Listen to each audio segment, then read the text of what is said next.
మన ప్రభు అయిన యేసుక్రీస్తు నామములో మీకు మా శుభాభివందనములు.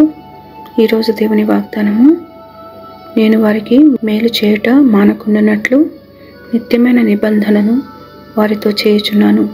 వారు నన్ను విడవకుండానట్లు వారి హృదయములలో నా యెడల భయభక్తులు పుట్టించెదను.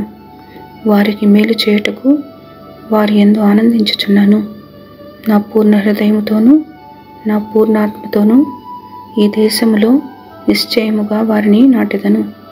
యిర్మీయా 32వ అధ్యాయము 40-41 వచనాలు. I will make an everlasting covenant with them.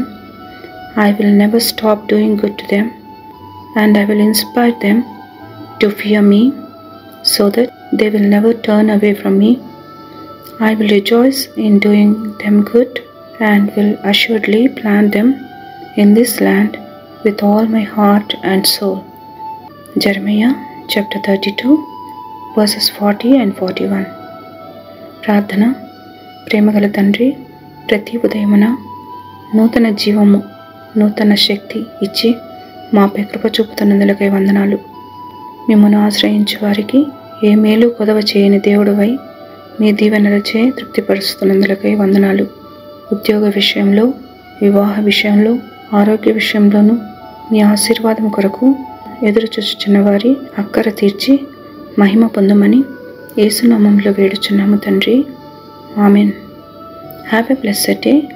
God bless you.